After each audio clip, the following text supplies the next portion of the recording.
पुतले। महाराज चंद्रगुप्त का दरबार लगा हुआ था। सभी सभासद अपनी जगह पर विराजमान थे। महामंत्री चाणक्य दरबार की कार्यवाही कर रहे थे।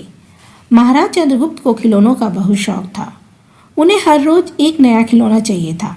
आज भी महाराज के पूछने पर कि क्या नया है, पता चला कि एक सौदागर आया है और कुछ नए खिलौने लाया है। सौदागर का ये दावा है कि महाराज या किसी ने भी आज तक ऐसे खिलौने ना कभी देखे हैं और ना कभी देखेंगे। सुनकर महाराज ने सौदागर को बुलाने की आज्ञा दी। सौदागर आया और प्रणाम करने के बाद अपनी पिटारी में से 3 पुतले निकालकर महाराज के सामने रख दिए और कहा कि अन्नदाता, ये तीनों पुतले अपने आप में बहुत विशेष हैं। देखने में भला एक जैसे लगते हैं, मगर वास्तव में बहुत निराले हैं। पहले पुतले का मूल्य 1 लाख मोहरे हैं, दूसरे का मूल्य 1000 मोहरे और तीसरे पुतले का मूल्य केवल 1 मोहर है। सम्राट ने तीनों पुतलों को बड़े ध्यान से देखा और देखने में कोई अंतर नहीं लगा। फिर मूल्य में इतना अंतर क्यों? इस प्रश्न ने चंद्रगुप्त को बहुत परेशान कर दिया। हार के उसने सभासदों को पुतले दिए और कहा कि इनमें क्या अंतर है, मुझे बताओ। सभासदों ने तीनों पुतलों को घुमा फिराकर सब तरफ से देखा, मगर किसी को भी इस गुत्थी को सुलझाने का जवाब नहीं मिला। चंद्रगुप्त ने जब देखा कि सभी चुप हैं, तो उसने वही प्रश्न अपने गुरु और महामंत्री चाणक्य से पूछा।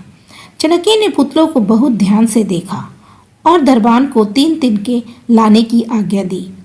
तिनके आने पर चाणक्य ने पहले पुतले के कान में तिनका डाला। सबने देखा कि तिनका सीधा पेट में चला गया। थोड़ी देर बाद पुतले के होंठ हिले और फिर बंद हो गए। अब चाणक्य ने अगला तिनका दूसरे पुतले के कान में डाला।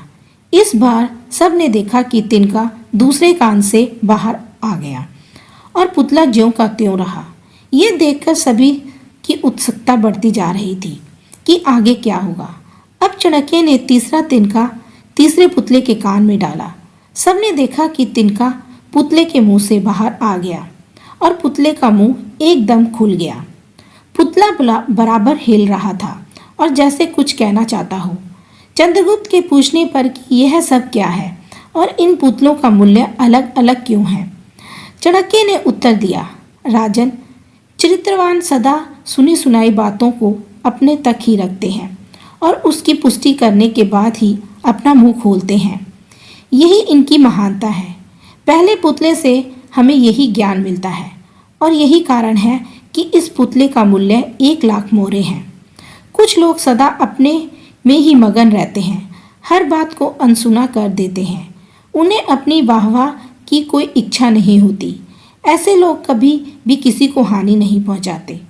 दूसरे पुतले से हमें यही ज्ञान मिलता है और यही कारण है कि इसका मूल्य 1000 मोहरे हैं। कुछ लोग कान के कच्चे और पेट के हल्के होते हैं। कोई भी बात सुनी नहीं कि सारी दुनिया में शोर मचा दिया। इन्हें झूठ सच का कोई ज्ञान नहीं होता, बस मुंह खोलने से मतलब है। यही कारण है कि इस पुतले का मूल्य केवल 1 मोहर है। इस प्रकार चाणक्य ने तीनों पुतलों की पहेली को सुलझा दिया और सौदागर को उनका मूल्य देकर खुशी खुशी दरबार से रवाना कर दिया। कहानी कैसी लगी हमें कमेंट में लिखकर बताइए। वीडियो को लाइक और चैनल को सब्सक्राइब करें। थैंक यू, धन्यवाद।